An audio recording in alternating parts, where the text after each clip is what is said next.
Hello guys, j'espère que vous allez bien. Bienvenue chez la Doha. It's about everything. Actuellement, j'ai vu passer dans les réseaux, dans le côté américain, cette tragédie. Et qu'est-ce que ça nous rappelle? Arrêtez d'envier les coupes d'internet, les beaux cadeaux, les vidéos, les montages qu'ils vous donnent parce que derrière, il y a l'enfer qui vit. En effet, ici on parle de la séquence. Elle a dit oui. Donc oui pour la bague. Oh my god, t'es devenue une femme maintenant. Un homme t'a donné la bague, t'es devenue une femme. Oh, les traditions africaines, n'est-ce pas? Si t'as la bague, c'est là que tu deviens une femme. Quand t'as pas la bague, c'est quand toi tu vas avoir la bague. Ils te regardent déjà de haut là. Tu sais, il y en a certaines, ils ont la bague, ils te regardent de haut sans savoir ton histoire, sans rien savoir parce qu'ils pensent que leur bague les a donné un grade de plus que toi. Toi t'es comme, non ma chérie, t'inquiète, t'inquiète. On te voit demain. Quelques jours plus tard, elle n'est plus en vie. Pas dans un accident, pas dans une maladie, dans une chambre d'hôtel. Et celui qui devait la protéger est aujourd'hui au centre de toutes les suspicions. Et bizarrement, l'histoire est déjà classée. Ils ont déjà classé l'histoire. Ah, c'est beau, c'est réglé. Non, non, non. Flemme.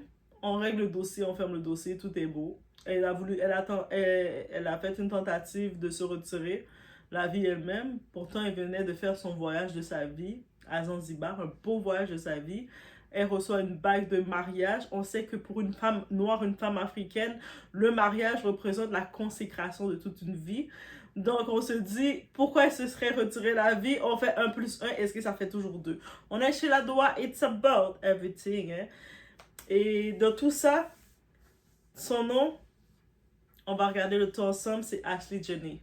Donc, on y va, on s'installe, qu'est-ce qu'il y en est?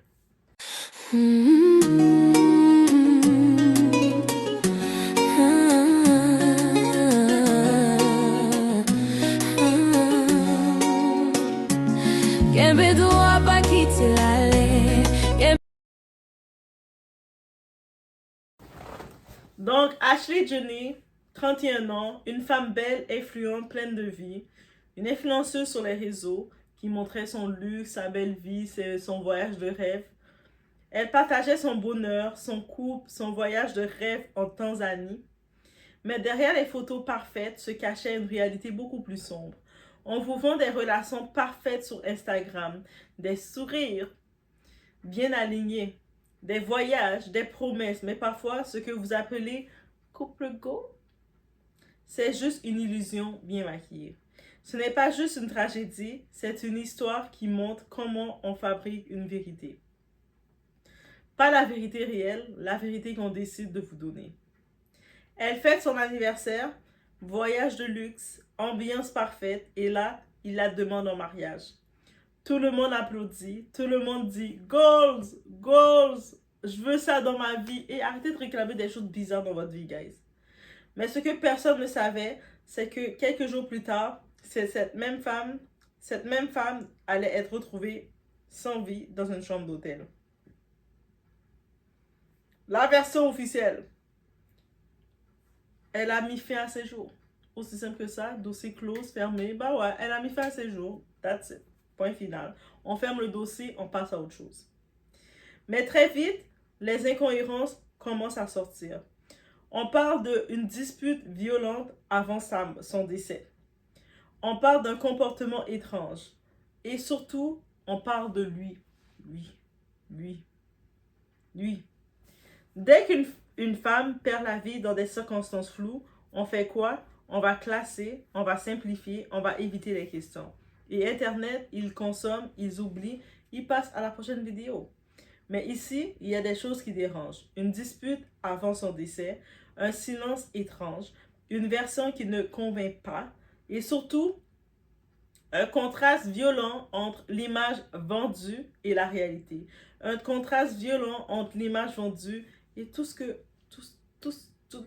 y a derrière. L'envers du décor qu'on ne veut pas voir. Pendant qu'elle affichait leur amour partout, dans toute sa page, on voyait, c'était l'homme idéal, là. Il vendait du rêve, des papillons. Et je suis sûre que maintenant qu'elle n'est plus en vie, il a déjà d'autres femmes dans son message en train de dire « Mon très cher, je suis prêt à préparer ton bouillon. Je suis prêt à venir passer du temps avec toi. Tu as vécu une épreuve compliquée. » Ah ouais, on voit ça. La publicité que vous faites pour ce type d'homme-là. Lui, quand on va sur la page de lui, comme par hasard, lui ne la mentionnait jamais. Même pas semblant. On n'entendait même pas sa voix. Quand on regardait sa page à lui, sa page était propre, sobre. Limite, il est célibataire, il est en vie normale, il kiffe sa vie. Elle, tout seul, elle faisait sa publicité pour lui. Combien d'entre vous, vous faites la publicité pour votre partenaire? Combien d'entre vous? Remettez-vous en question, guys. Pendant que sa famille cherchait des réponses, lui continuait à publier comme si de rien n'était. Et ça dérange. Parce que la vraie question n'est pas juste que s'est-il passé, mais plutôt qui était vraiment cet homme? Un fiancé aimant ou quelqu'un incapable, un homme capable de jouer un rôle jusqu'au bout? Il a joué son rôle. On te demande en mariage et quelques jours après, tu n'es plus là. Ça ne ressemble pas à une histoire d'amour, ça ressemble à une histoire tout court, qu'on n'a pas encore complètement racontée. Et dans cette histoire, il y a des choses qui ne collent pas. Des silences, des contradictions, des comportements étranges. Mais au lieu d'enquêter profondément, on vous donne une version rapide. Demander une femme en mariage pour ensuite la perdre dans des circonstances aussi troubles, ce n'est pas juste tragique, c'est suspect. Très suspect. Aujourd'hui, les regards sont tournés vers lui et une chose est sûre, l'histoire n'est pas terminée.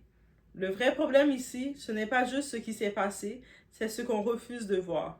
Parce que la vérité, c'est que tout le monde peut jouer un rôle, tout le monde peut mentir, et certaines vérités dérangent trop pour être dites rapidement. Une famille brisée, une femme partie trop tôt, et des questions qui restent sans réponse. Aujourd'hui, une famille pleure, et pendant que certains cherchent des réponses, d'autres continuent leur vie comme si de rien n'était. Laisse-moi savoir en commentaire, est-ce que tu crois vraiment qu'elle a mis fin à ses jours, sachant qu'elle vivait le voyage de ses rêves? Donc, on imagine juste cette femme de 31 ans qui est en train de vivre le voyage de ses rêves à Zanzibar. Donc, on imagine c'est quoi un voyage de tes rêves. Tu es en train de le vivre. Tu fais ton contenu, tu es heureuse. En plus de ça, ton chéri que tu as présenté sur les réseaux, dans tout ton contenu, on montre ton chéri. Tu nous présentes ton chéri, tu nous vends du rêve. Tu nous vends du rêve.